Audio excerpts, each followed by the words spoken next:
To start off, we're going to be focusing on self-talk, which, just like our strategies last week, the name is kind of self-explanatory for the strategy.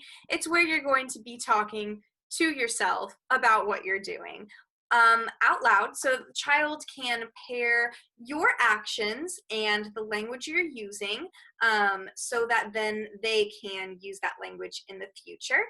The benefits of this strategy is that it's going to enhance vocabulary development.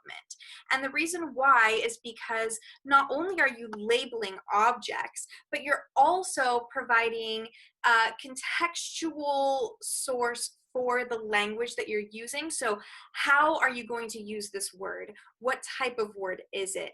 How often are you going to use it? What's the syntax? Like, what's your sentence structure going to look like for English in general? Or if you're bilingual, for a different language. So for example, the child might see this object quite often and play with it. They know what it is, but they've never heard the word pencil case before.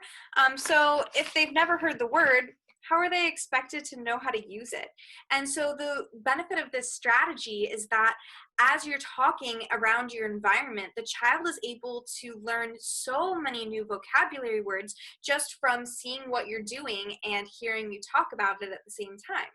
It's also going to reinforce the child's understanding. So if you're just kind of if you're not talking to yourself at all and you're just kind of going throughout your day, the child might not understand what you're doing, what objects you're working on. And so by talking through what you're doing, the child can understand what's expected of them, understand new vocabulary, and what exactly you're trying to say to them and communicate to them. It's also going to help build relationships because it's going to increase the amount of time that you're talking to the child. And the more you talk to the child, the more familiar they become with you, and the more they trust you and want to communicate with you more. Social language is, as I said, social. So children are going to be motivated by that aspect of it. And when they hear you talking, they're going to want to join in. So that's going to help facilitate language coming from them.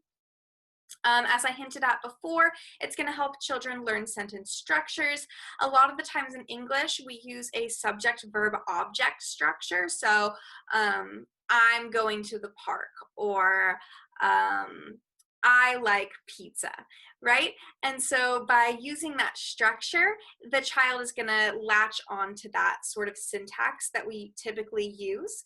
But in addition to that, there are also a lot of low-key parts of English that people don't necessarily know, but they use inherently. For example, if you were going to describe this flower, you would say, this is a big white flower. You wouldn't say white big flower. And although they're both adjectives, there is sort of an unspoken rule in English for the order of which we describe things, even outside of the normal structure of a sentence. And so the more that you're using that structure, the quicker the child is going to latch onto it. And it's just going to give the children a model of what exactly they should be saying. The best time to use this strategy is during an activity that you're able to talk through. So technically you could do it at any time, other than if you're, for example, in Rosa Parks and the teacher is leading an activity, it might not be the most beneficial strategy to be like, okay, I'm taking data on what the teacher's saying. Make sure that you're using an appropriate setting for it, but pretty much any other strategy you can use, or any other setting, you can use this strategy. So during breakfast time, you could say, okay, I'm opening up your milk. Here is your milk. I'm giving you the milk, and now I'm going to grab a straw, and now I'm putting it in your milk. I gave you milk, then I put a straw in it. So you're just literally walking through a play-by-play of what you're doing out loud so that the child is getting exposure to vocabulary and sentence structure. Another great time to do this is during dramatic play or craft times where you're going to be using a lot of different vocabulary, especially during a craft. oh, look, I'm touching the top of the page. I'm putting a circle in the middle of the page. A lot of those prepositions, on, under, above, they're complicated for kids to understand and learn. And so the more that you use it, the faster they're going to learn, especially directive vocabulary. And you can also encourage parents to use it outside of the school, for example, during bath time or when they're getting dressed or cooking, because it's one of the easiest ways to create a language-rich environment for a child. It is awkward at first, honestly, if you're not used to doing it, because it feels like you're just talking to yourself, and it feels wrong, because typically we don't talk to ourselves out loud. It's a little weird, but the more you can do it around your child, the better it's going to be for their language development. So how are we going to use this? First, we're going to pick an environment. You could, at the start of the day, say, hey, I think I'm going to do self-talk during breakfast today, or I'm going to do self-talk during our centers today. Or you could just feel it out, feel naturally. If there's a lull in the conversation and you're just kind of playing by yourself and the kids playing by themselves, you can just start talking about what you're doing, and it can draw the child's attention to you and make you feel like you're doing something in a situation where you feel like you're not really doing anything. It sort of gives you that extra boost in case you are just unsure of what you're doing, which I feel like is common when you first start off as a language facilitator. So when you're doing this, make sure that you are using child-friendly language. So you're not going to say, oh, my diaphragm really hurts today, and I went to the racetrack the other day and I did a 180 wheelie, because the child has no idea what's going on and it's not in the environment, so it can be really confusing. So make sure that when you are talking, you're talking about stuff that you can see, hear, taste, smell, touch around you, things directly in your environment, or things that you and the child are both going to be very familiar with. So, oh, this morning I was reading a book. Oh, I love reading books in the morning. So using language that the child is going to be a little bit familiar with, and then you can add on new language as well. Exactly, here it says it doesn't need to be long, and it doesn't need to be long, but if you want to make it long, it can be.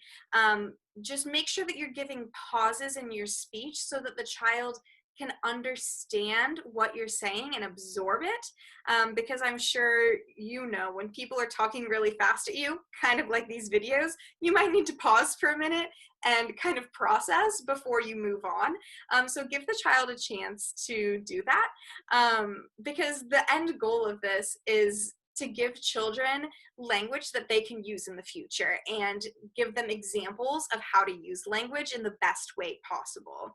And just as Erin said here, it's okay to repeat sentences or words.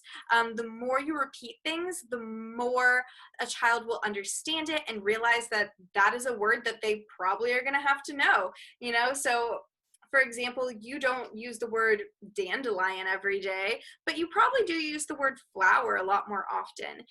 So if you're repeating common words in the environment, in the classroom, it's going to be most beneficial to the child.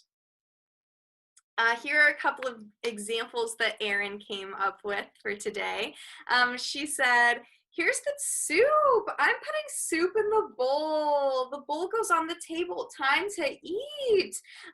And so that one's kind of a longer one, right? So you're talking through exactly what you're doing, and you could probably even expand even more on that one, right? So here's the soup. I made this soup by myself, and I added in this vegetable and this vegetable and this vegetable.